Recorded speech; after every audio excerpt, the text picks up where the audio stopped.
Eucalyptus essential oil is one of the best known essential oils in the world, and we're going to dive into it today.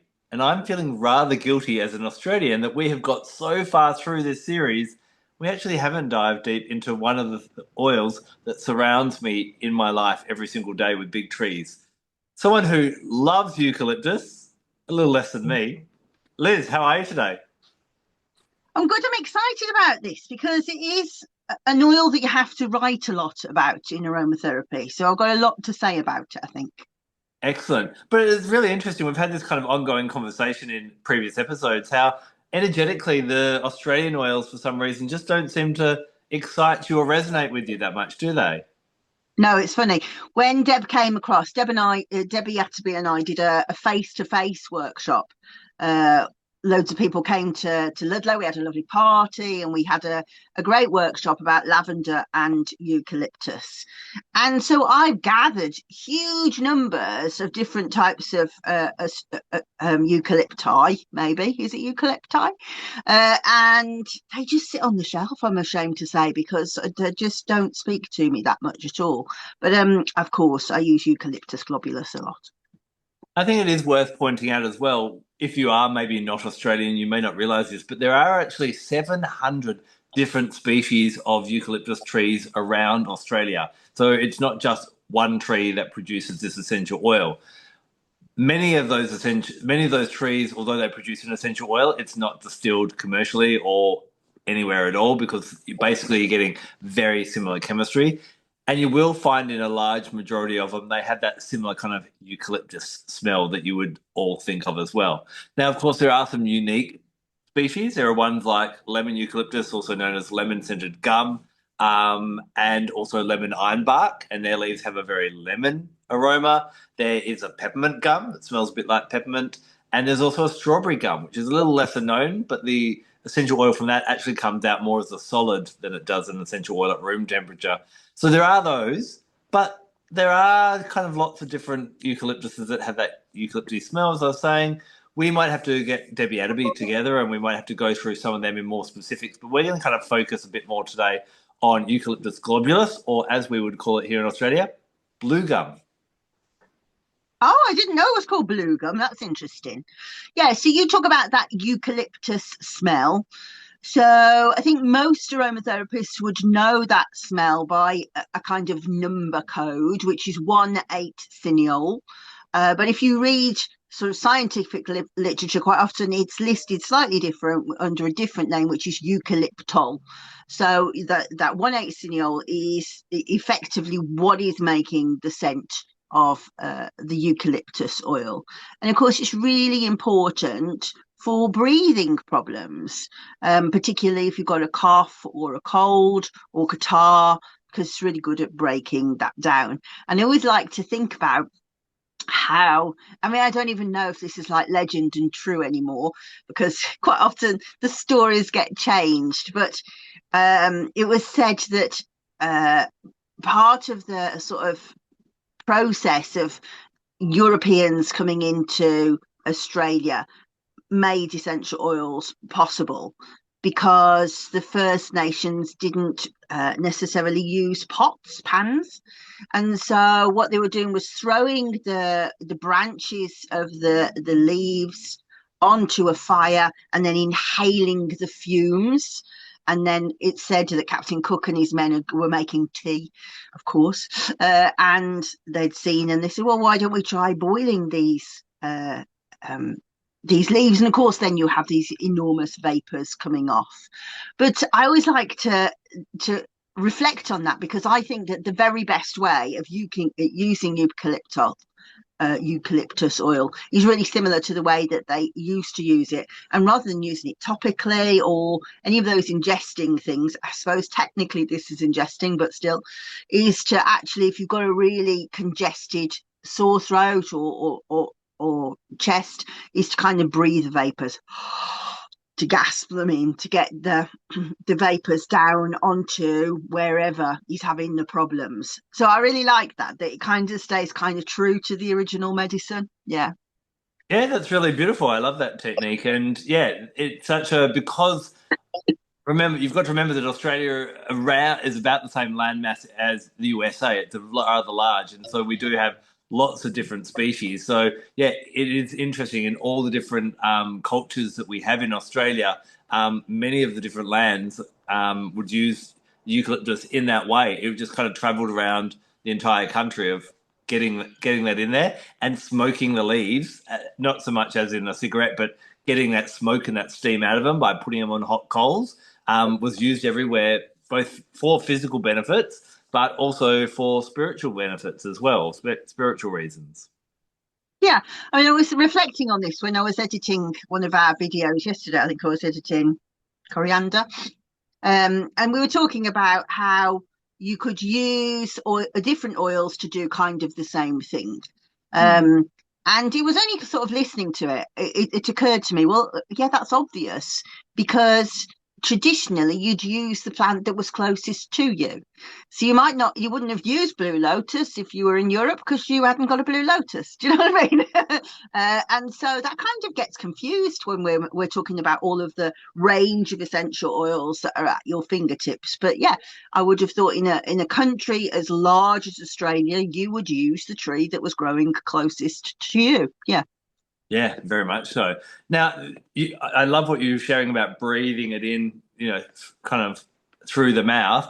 Another thing I do, I have a bottle of blue gum eucalyptus in my bathroom, and when I start the shower, while I'm waiting for the water to heat up, I put 4 drops in the 4 corners, and then it's just so nice to step into the vapors as they're kind of evaporating while you're in the shower as well. So again, it's that inhalation method.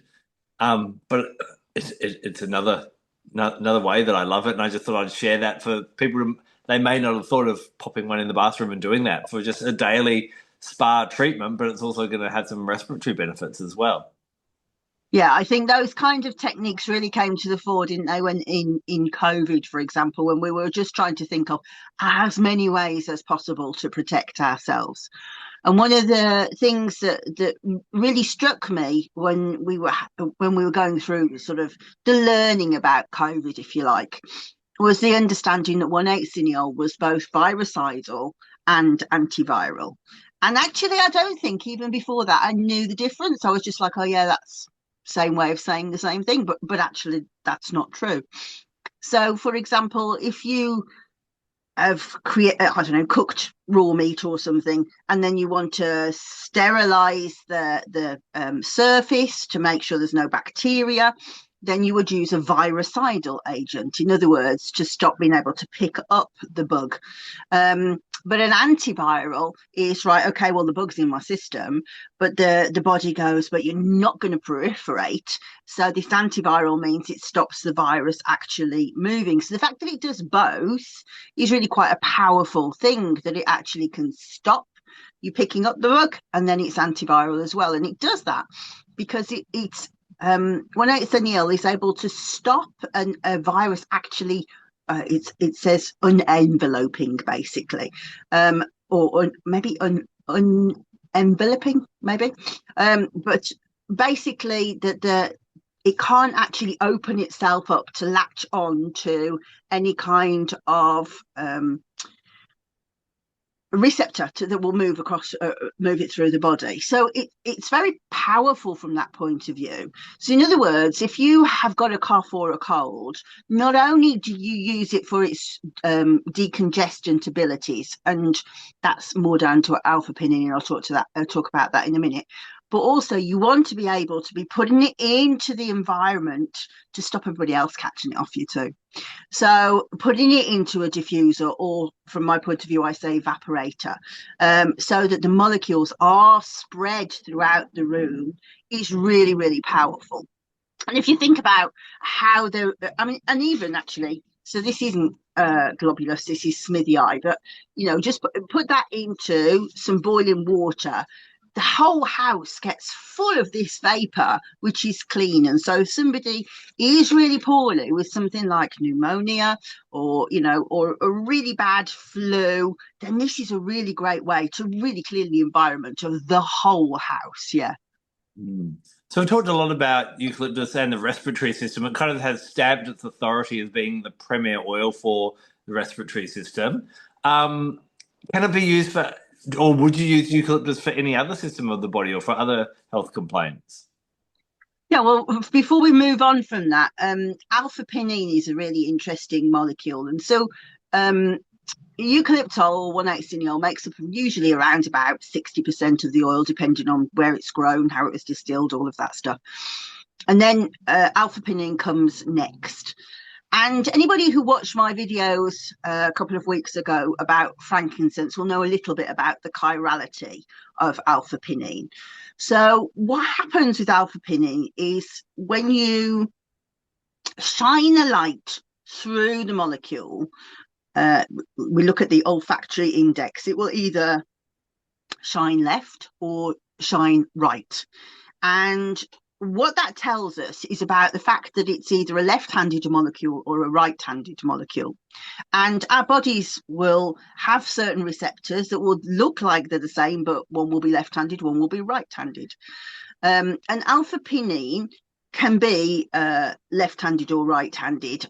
And if it's left-handed, which this one is, it's called levorotatory. And levorotatory alpha-pinene is really good for breathing problems, full stop.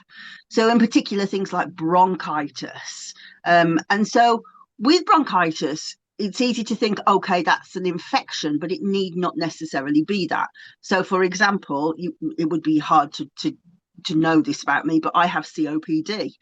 It's because of all the damage that was done by the blood clots. And so the alpha-pinene is very good at being able to support the bronchioles in the body. So while we're talking about bugs, any kind of respiratory problem will be helped by eucalyptus. But in answer to your question, it also has a profound effect on pain, and particularly muscular pain. And so it's not really something that you would see people put into massage blends, mainly, I guess, because of the smell of it. But it is very good at being able to reduce pain signaling in the muscles as well. So, yeah, that would be the main thing. And of course, thinking about it from skin point of view, no, it's very astringent. So if somebody's got really greasy skin, you could use it that way to cut through the grease.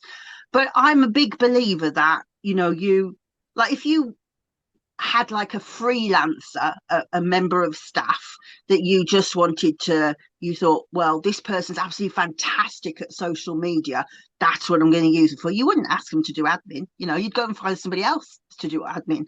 This one, the superpower of this one is the respiratory system. So in a way, we can kind of try and think of millions of things that it can do, but by doing that, we dumb down how good it is for the respiratory system. It's fantastic for it. Now, I know you've alluded to this in different conversations we've had in the past, but eucalyptus with the 1,8-cineole is quite powerful. Is there anywhere where maybe for younger children, eucalyptus may not be the best option? Yeah. So I have to say, I'm going to assert my authority now. I know the guidelines. I write the guidelines. I'm not actually sure that I agree with the guidelines, but so that's what I'll tell you. So research shows that 1,8-cineole slows down respiration in children, or in any respiration actually, but in particular, it's dangerous for children. So therefore, what the official guidelines is that you wouldn't necessarily use it on a child under 2, unless you put it onto its back, because then it wouldn't be too close to its face.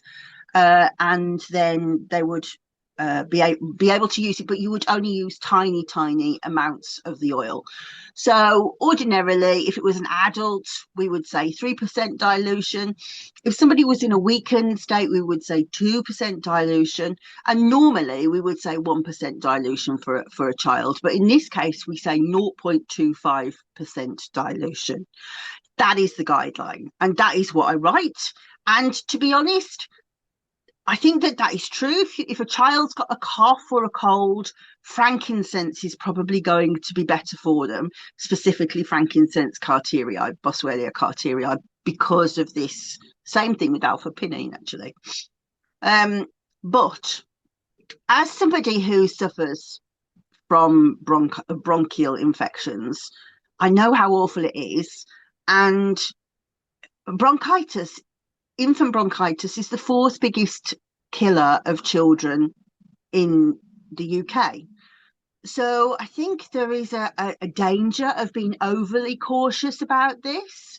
So I think rather than saying, well, we don't use it on children under 2 is what people usually say, but sometimes I think, if I remember right, Tisserand says 6, under 6, and I think maybe Andre Boucher used to say under 10. So we've got more and more cautious. I would say, yes, you can use it, but you use it in very small amounts. You use it in 0.25% and you put it on their back. Now, I have in the past made the mistake of saying, using one of your tricks, actually, way before you and I knew each other, to say you could put it on the baby's feet because it would be away from their face. And then within 2 days, I watched my own son put his feet in his mouth. And I was like, oh, no. So, yeah, so we would use it on the back. And so dilutions of 0.25% seem like they're really small, and they are really small. And also, I would say, but you can use more Boswellia carterii, frankincense, safer. And Eucalyptus globulus kind of is quite stimulating. And so while on one hand it will we're not necessarily just talking about stop it coughing, we're actually hopefully getting the infection down, so that is worth the risk, but it is stimulating. And so if we want baby to sleep, then I would definitely be blending it also with frankincense for that lovely comforting nature. When Dex was a baby, he just loved frankincense. And he always used to sleep with this little blue teddy bear called Blue and his little pillow called Bed. So he'd always want Bed and Blue. And I would just put 1 drop of frankincense on Blue's head and you would just see his body go, oh. So I think that frankincense is a much more powerful tool for your everyday problems with a child. But if it's a significantly acute bronchial condition, then I would say definitely use it on their back, 0.25% dilution. You're also talking there about topical, which would be when there is something like the bronchitis, that would be an obvious use. But would you feel comfortable with a diffuser with a few drops of eucalyptus in a child's bedroom during the day if they were a bit coughy? Or No, no? I wouldn't. No, I wouldn't. And okay, if we think about it constructively, I would say I would want the frankincense in the room because that will calm them. You can always, when baby's gone to sleep, make it like a wash with the eucalyptus and wipe down the surfaces. I'm a big advocate of neat tea tree to wipe down light switches, toilet flushes and stuff like that. But no, it slows down respiration. And also, actually, the guidance around diffusers is becoming more and more adult, to be honest. The aromatherapy guidance is different to the experiments you're seeing going on. So what we say in aromatherapy is you don't leave a diffuser going for more than 2 hours. You turn it off and you give it give the body a chance to kind of readjust itself, mainly because actually after a while you don't smell these things. So on one level, your body is still getting the effects, but on the other, you are getting overstimulated. And I don't really think that we understand enough about how diffusion affects infants to be recommending that anybody leaves a diffuser on around a child all night. No. I'm Elizabeth Ashley, UK Director for the National Association of Holistic Aromatherapy and founder of the Aromatic Mystery School, where essential oils meet the deeper, more mystical side of healing. Here you'll explore the spiritual, emotional and energetic dimensions of plants and learn how to weave them into your own rituals and well-being practices. If you're ready to work in a way that nourishes both your soul and your senses, join us at the Aromatic Mystery School. The link's right below. Before we move on to the more holistic aspects of eucalyptus, I want to do a bit of shameless self-promotion. I've grabbed our book, Gifts of the Essential Oils, and in here we actually, with each edition, we're on to our second edition, and the third will be out in a year or so.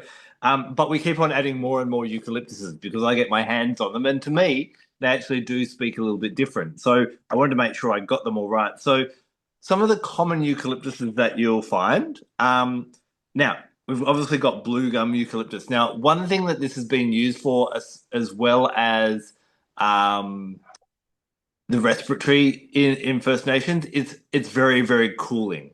So we use this very much so for cooling down anger. It's a really great one for anger, fieriness, just to soothe in that way as well. Really great for the throat chakra. And if you're someone who tends to snap, it's really great around sometimes Mercury retrograde, especially if Mercury is in Aries, Leo, or Sagittarius at the time.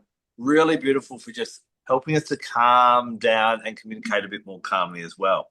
Now, you then have another one called blue marley, which is Eucalyptus bractea. Now, this one actually helps with that flowing energy of eucalyptus for smooth transitions and for things to flow really nicely. You then got one that I love, Eucalyptus smithi or smithi, known as gully gum. This has a real depth to it, and it's almost like the Halloween of eucalyptuses. That gully gum almost kind of, if I could describe it in a color, it's a very dark green gray in its energy. Really great for helping you to face your fears. And when we are scared, what do? We shorten our breath, and gully gum will just help you to breathe a little bit easier as well. We then have narrow leaf ironbark, which is Eucalyptus crebra, Crebra. Really, this one has more of a, whereas obviously all the eucalyptuses are from a leaf, you can almost smell wood in this. It's got an almost woody kind of aroma to it as well. And a really great one for kind of helping you to expand your possibilities. Again, that expansiveness of the breath, expansiveness of our possibilities. Red river gum is or red river gum, I should say. No, river red gum. Getting my words mixed up. Really nice one for, again, creating a bit of spaciousness in your life. And then there's West Australian Marley, which is Eucalyptus kochii, which has really high, to the best of my knowledge, commercially, that's the eucalyptus with the highest 1/8 cineole. So if you were hunting 1/8 cineole at its peak, it would be great for that. That one, though, does really ground you and helps you to kind of connect back with nature as well. So you've got that, then you've got your lemon eucalyptus, your lemon ironbark, and your strawberry gum and your peppermint gum on top of that. But there are some really interesting... There's another one I'm trying to think that I haven't got in this book. Is it going to come to me? No, I can't think of it. But there are different eucalyptuses. And what you will notice, it'd be interesting, Liz, if you actually got all your eucalyptuses out again, as you start to smell them, yeah, they all smell like eucalyptus, but you do start to get different notes and different energies out of them. So it is worth, if you are especially interested in the energy side of it, playing around with a few. But I think also for Australians, getting to know what are the eucalyptuses that are local to your state or your area, and working out how to work with them as well. Oh, I'm forgetting Kangaroo Island eucalyptus is another one. There, as I said, there's plenty to get in your collection, and getting to know them can be really, really fun as well. But let's go to overall what eucalyptuses are about. What I love about eucalyptus is they are our big, grand trees. They're almost like our evergreens here in the Southern Hemisphere. So in the Northern Hemisphere, we've talked about lots of different evergreens throughout our series. We've talked about the pines, the spruces, the firs, the junipers. There's kind of lots of different species. But what I love about the eucalyptus, all one family of trees, all together. Now, what the eucalyptuses kind of have a really strong energy to resonance with is Lemuria. And I may have mentioned the ancient civilization of Lemuria in the past. So many people were familiar with Avalon, they're familiar with Atlantis, but these are Northern Hemisphere kind of ancient civilizations. Now, when you look at traditionally, and everyone has different takes on Atlantis seemed to be what I like to call a pyramid society. You hear about people being priests and priestesses, and there's a bit of a hierarchy there. Whereas Lemuria, most people's experience when they channel energy of ancient Lemuria is that it was more a kind of, instead of a pyramid or a triangle, I think of a circle. It's very almost tribal. And we almost see that energy lasting, if we look at anywhere in the Southern Hemisphere, in South America, there's still a great value of the family culture. In Africa, there's still that kind of tribal culture in there as well, and that we all have different roles to play within the circle. Whereas we look at the Northern Hemisphere and they've kind of got that Atlantean energy where it is often about the individual. And I'm being very stereotypical and I'm aware of that here. But even what we've found with white settlers who came to Australia and populated this country, one thing that was adopted in that culture, now it's partly to do with because the first settlers, many of the first population were convicts, so they didn't like authority and they didn't like the idea of the pyramid. But we have something here called the tall poppy syndrome, where anyone who thinks they're better than someone else, then they are cut down. We don't like them. So everyone is equal and we all just have our different skills. So this is where you would find in Australia, a lawyer would have a drink at the pub with a plumber. You don't have these caste and these class systems. And it's almost as though the eucalyptus trees, they're all the same, but they're all a little bit different. They work together. The other aspect of Lemuria was that real resonance with the natural world. And what I love about the eucalyptus leaves is on pretty much all of the species, they point down. They remind you that the earth is where the magic is and they direct your attention down to there. So in that expansiveness, as you breathe them in, they get you to breathe in and look down. So the eucalyptus family has so much to offer, and I've kind of just given a quick brief overview of some of the things I would share about it. But that's why I love the eucalyptuses so much and why I have a large collection of them and will work with them in different ways, more energetically than I will, overall, exactly what Liz has said. You could pretty much rotate about 6 or 8 of the eucalyptuses that I have and use them in exactly the same way because that 1/8 cineole's around the same level. But energetically, like each full moon, I cleanse my space with a different one depending on what the energy of that full moon is. So love them for that as well. I love that. One thing that I think is really fascinating about, in fact, I'll share a couple of things that happened on the run up to preparing the workshop with Deb, because to say I had imposter syndrome about the whole thing was like, I just said, yeah, we'll do that. It's dead easy. Oh no, how on earth are we going to fill 2 days talking about lavender and eucalyptus?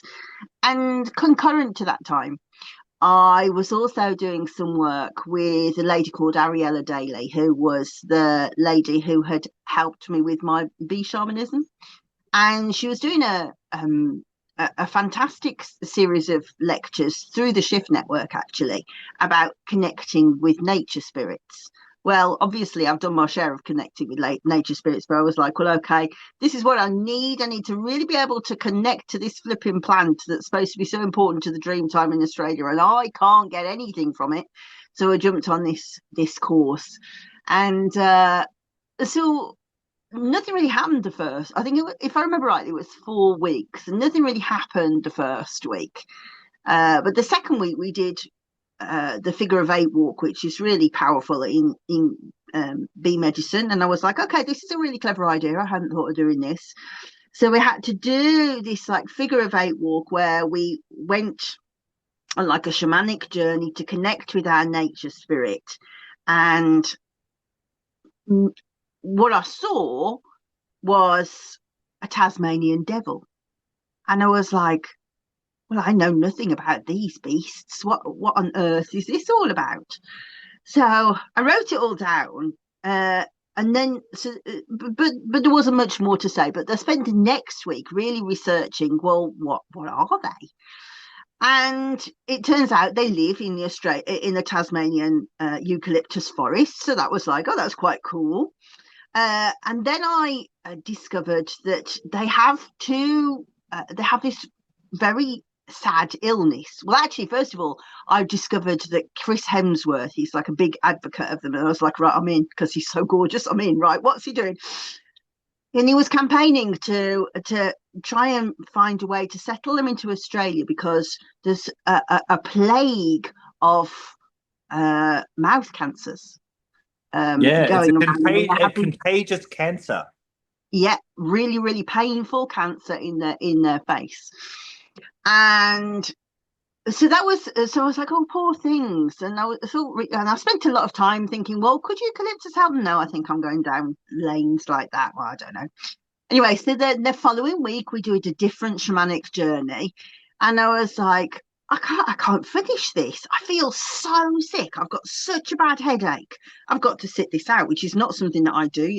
I go really deep into things. I was like, no. When I looked it up, that was the other plague that was attacking them. They had these awful sicknesses and these terrible pains in their heads. I was thinking, oh well, this is very interesting, but I'm not learning a great deal about it at all.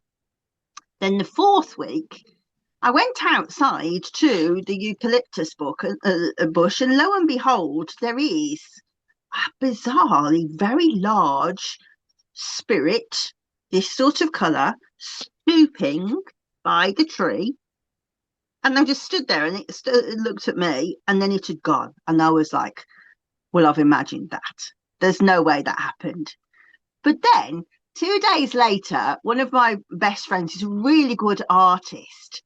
And she'd drawn this picture of a nature spirit. And it was the nature spirit I'd seen by the eucalyptus. It was exactly the same. She'd called it Flame because it's a fire bush, isn't it? And she called it Flame, and she painted it this colour and everything. I was like, well, where have you seen that? Because I saw it outside my shed. So anyway, we had this really good workshop. We talked about a lot about the Southern Cross and stuff like that, but time went by. Anyway, 2 days. So as I say, that workshop was in May. It was at the end of May, and when people arrived, they came here first to the house, to the shed, and we had this beautiful party in the garden. But about 10 minutes before everyone started to arrive, Daryl got attacked by the bees. He was weeding, and they attacked him here and round his ear and stung him 10 stings. And he's never been stung before. And of course, he was just like, and I said, whatever you do, don't go back down there now, because you smell of alarm pheromone. You must just go and lie down. You look terrible. But Daryl being Daryl, he decided, I'm going to go down there and pick up all my tools. Well, then they chased after him. They were meeting people at the gate and still attacking him because he stunk of the alarm pheromone. So he got these really, really bright ears because it was massive. Deb had to do all sorts of stuff with clove and that. Huge. Anyway, when I looked at the pictures of the Tasmanian devils, they got these really big red ears, and this was the clue as to how you knew a Tasmanian devil was going to start fighting, that they get these enormous red ears. And I was like, how strange is that? That's a really big coincidence. What happened 2 weeks later was we discovered that he got mouse cancer. Wow. Very, very strange. Those things just don't add up to anything, but to part, it's like I was being told he was getting that he was going to get mouth cancer. Yeah. Very, very strange. Yeah. Amazing. And so that, kind of was through your journey with eucalyptus. Have you since had any kind of connection to eucalyptus, or was it just that kind of isolated prep for that workshop with Debbie Adderby? Yeah, because it's not one that calls to me at all. Yeah. It's one that I go cerebrally, I know what that does, I'm going to use it. But it's not one that I think, oh, that needs to talk to me. It just doesn't. But yeah, I often look back at that and think, and other people who've gone on the course, started laughing when we were talking about how they got these Tasmanian devils and got really red ears, because he was like walking around with this hugely red ear. But then afterwards, everybody went, but also mouth cancer. And everybody there saw it as the same thing. Yeah. Yeah, wow. And I guess, we kind of joke a little bit about that you can't seem to connect with Australian essential oils, but I guess this is a classic example of how important it is for us to find a connection wherever we can to the oils of our region. And you are a little bit further away from Australia than I am. So doesn't matter that you don't connect with eucalyptus, not so much, but really probably important for an Australian to work with it. In my new online community, the Living with Nature Collective, that I've been talking about over the last couple of weeks, I ran a class recently about, because it's spring and autumn, we just went past the equinox, really good time to do a space cleansing. We clean out our house, we do a spring clean, but we want to do a spring cleanse. And it's also really important around that Mabon, that autumn equinox as well, to do a nice energy cleanse, because we're going into the introspective part of the year. And we want to make sure we get rid of all the emotional debris and everything, so we're not taking that into that real spiritual introspective time. And we spend quite a lot of time discussing in the free lesson about choosing what I call your weapon of choice. And, if you're in Europe, these are the cleansing plants that have been used by people for centuries in Europe. If you're in America, if you're in Asia, if you're in Australia. And I think I'm just doing a bit of a shout out to Australians. Stop smudging your place with white sage from California. Stop using Palo Santo, and we've talked about Palo Santo in its own video, and I think you definitely back me up on using Palo Santo every day. We definitely don't recommend it, especially if you're not in that region. Use eucalyptus if you're in Australia as well, because I've been to official opening ceremonies, and part of our reconnection back to the First Nations here in Australia is we'll sometimes, when we're having like a building opening or a business opening or something like that, we'll actually have an official welcome to country, and Indigenous people come along and do a bit of ceremony. And there's quite often, I remember a big crystal shop actually, and that we would walk through these 2 barrels of fire that had eucalyptus on them in the smoke to just kind of cleanse us as we went into this new crystal shop as well. So eucalyptus, I think, is such a great cleanser of energy. It's been used by the oldest culture in the world for eons. And I think also not only does it cleanse, but because of its respiratory benefits, it expands us as well and makes us, expansiveness is a big word that dances around when I'm talking about eucalyptus, because the greater we breathe, the better we breathe, the more air we bring in, but the more life we can bring in as well. And when we're scared, when we're anxious, when we're angry, when we're any of those negative emotions, we shorten our breath, and we just need to remember to breathe. And that's exactly, as Elizabeth started off today saying so beautifully, it is the oil to help you breathe better. So I love it on all those levels as well. I think you're absolutely right about that, and you are right. It does get my goat when everybody's like, let's wave some Palo Santo. Why? There's not enough of it to go around. But and yes, in Europe, why aren't you using common sage? Why aren't you using lavender, rosemary? All of those things, mugwort, artemisia, all of those things will do an absolutely fantastic job. And as you were talking about walking through those barrels of fire, fantastic imagery, walking through the barrels of fire, what effectively you're doing when you're walking through the smoke of the herbs or the trees of your area is activating your earth chakra to say, this reminds me of home, and it's not necessarily plants. I would imagine that like a British person would say the smell of Britain is fish and chips, vinegar probably. So it's not necessarily always herbs, but a Hungarian would probably say paprika. But in those situations when you walk through, I've noticed that now it gets hotter here. We get a smell here that we never used to get when I was younger. So when I was a child, we lived in this beautiful Victorian sort of colonnade street, and there were these fantastic lime trees, and they had amazing linden blossom, and they were very, very pretty. And I think I might have shared this story before. I've got really strong memories of the council coming and just chopping them all down, and the moms crying in the street. I remember it really clearly. But I'd never really smelt them. But when we went to Bulgaria, we went to Plovdiv, the heat was activating the linden tree so strongly, and the linden blossom. It was it was almost suffocating to me. It was too heady. Well, now it gets hotter in the summer. It happens here, so that's a global warming thing, which is quite nice. But immediately I smell those trees, I don't think of my childhood. I think, oh, we're back in Plovdiv. It takes you back to that place.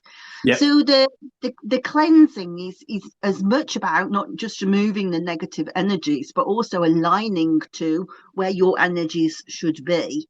And actually, you talked about smudging. I actually think that maybe we should not use the word smudging anymore unless we are Native Americans, because smudging is a specific ritual that connects them to their ancestors. I think really we should just be calling it smoking. A smoking ritual, because we're not connecting to their ancestors, we're connecting to our own ancestors. It's a bit like saying, oh, we do communion. You wouldn't. That's a Catholic thing.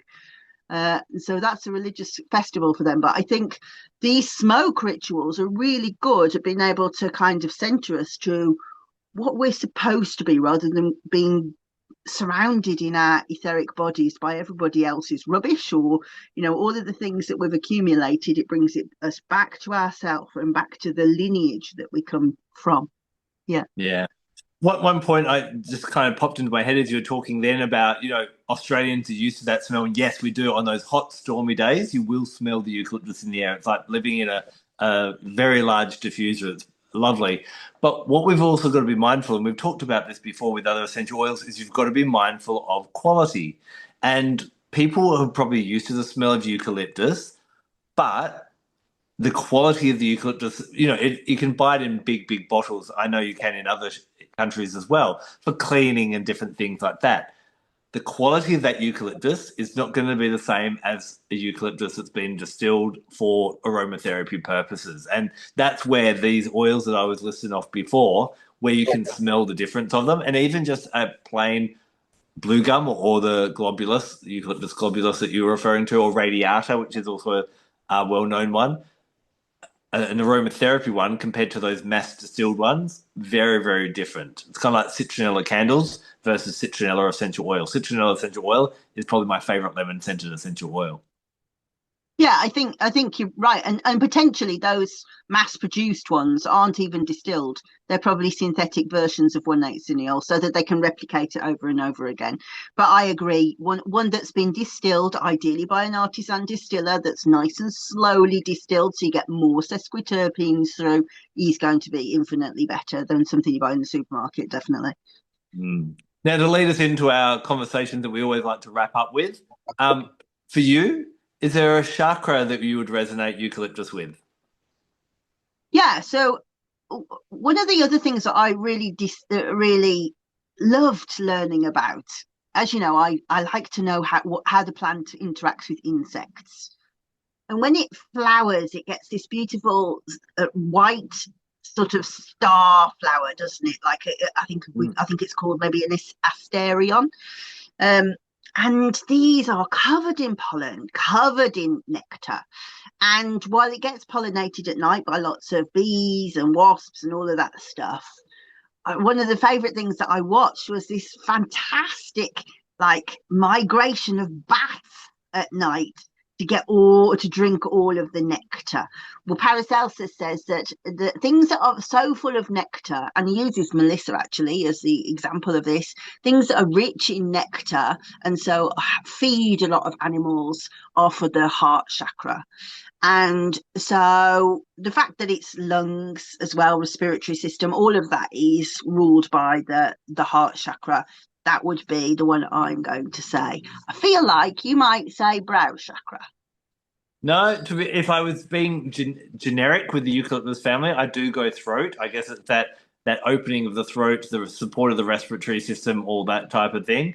But as you start to kind of delineate and getting to know them, like ones like gully gum, definitely go lower in the chakras. And there are some that are a bit lighter that kind of work really well with those higher chakras as well. But as a general, I'm going to say the throat chakra. And then astrologically wise, you point out that they have the white blossoms. Again, they're the majority, and especially the ones that we do get the essential oils from, their blossoms are this beautiful white or cream. But there are some eucalyptus species that have these beautiful either bright red or vibrant pink, or this this kind of like juicy, peachy, pinky orange color. And sometimes they're planted along the sides of roads. And when I see them, I'm like almost veering off the road. There's just a spectacular color in them. But because of those white blossoms on the ones that are gifting us the essential oils that are commercially available, I tend to work with eucalyptus. Some people, this may be a bit of a stretch or a bit of a long path, but I do associate it with both Cancer and with the moon. And I think once you get to know eucalyptus on its deeper level and its spiritual capacity, that actually is a really nice fit, like a really snug fit. What about yourself? I agree. No, I agree with that. Yeah, I think Awesome. that's absolutely bang on. Especially, as I say, if people want to go away and do that little bit, it's worth like just seeing if you can find the bats and the eucalyptus, because there's this huge migration under the moon where they're suddenly going squealing. We can hear all their sonar going to go and find these amazing plants. And I was like, yeah, that's definitely got to be a thing. The moon, yeah. Well, I think we've had a really thorough exploration of eucalyptus today. We were having a bit of a chat that we've referred a couple of times to the other amazing Australian aromatherapist, Debbie Adderby, who on my channel and I think on your channel as well, we've had some feature videos. We might have to get her on for a bit of we might have to quiz her a little bit more to take us through the different eucalyptuses and how she might use them therapeutically differently. But if I could give everyone homework, I'd encourage you to kind of do a bit of a look around and see if you can find a few different eucalyptuses. I know you love Oshadi. I love Essentially Australia. They both have good ranges of eucalyptuses. They're really affordable because they are eucalyptus as well. Grab yourself 5. Give them a shot. Yeah, I'll do a quick plug actually for Karen Benstead's school. If you're in the UK and you're thinking, I can't afford to get these things from Essentially Australia because the shipping is massive. If you go to the Wells School, she imports them and you can buy them directly from her.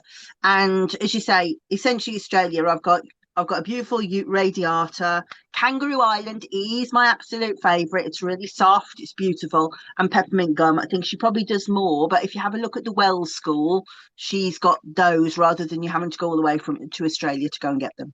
Perfect. Yep. No, those are good choices. And she's got the full Essentially Australia range. Essentially Australia is the best range in all of Australia. They basically do, if Australia has it, we do it. They do it, kind of thing. So not just eucalyptuses, but they do amazing melaleucas, your fragonias, your myrtles, and everything. So yeah, Greg Trevine is amazing, man. Anyway, we'll be back next week where we're going to take you on a bit more of a spiritual journey to find out what we're going to explore. You'll have to wait till just 7 sleeps. It's not that long. It's closer than Christmas. Until then, take care and blessed be. Bye-bye. There's a lot happening in the world right now. There's wars, there's financial pressures, there's health concerns, and all of this can be quite overwhelming. Just open up social media and you're going to be subjected with all these different things which can kind of drag you into more and more gloom. I've been reflecting on this recently, and then I think about when I just step out my own back door and immerse myself in nature. Nature helps us to find peace, harmony, and to put everything into perspective. Recently, I've wanted to try and help people to engage a bit more with nature through different gifts of nature, such as essential oils and crystals and so on. But being able to stretch out and reach people that way is often through that overwhelming social media. So I've come up with a solution. I've created a collective, a community where we can all gather and we can share our experiences with our oils, with our crystals, with nature, as the animals sing and dance and talk to us in different ways. And I'd like to invite you to join this community.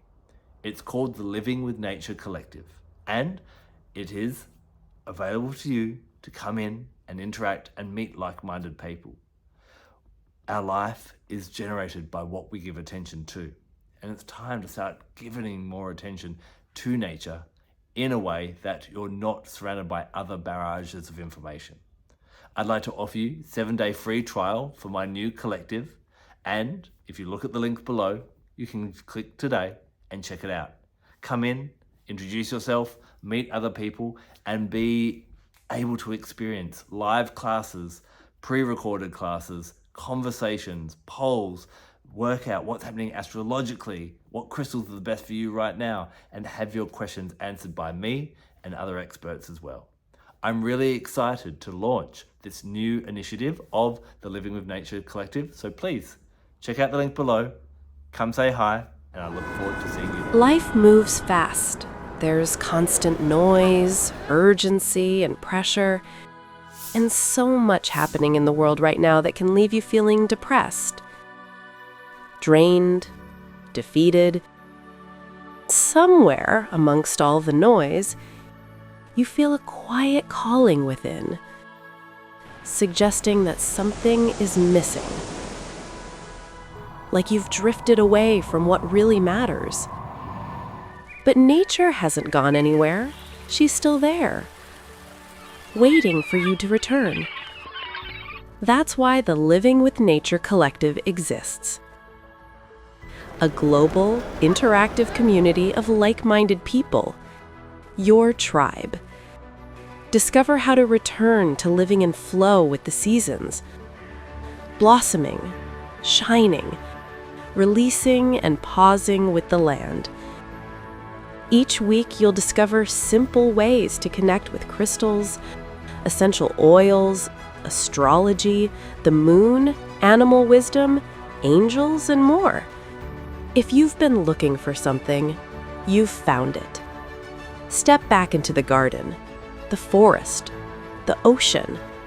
Join the Living with Nature Collective today.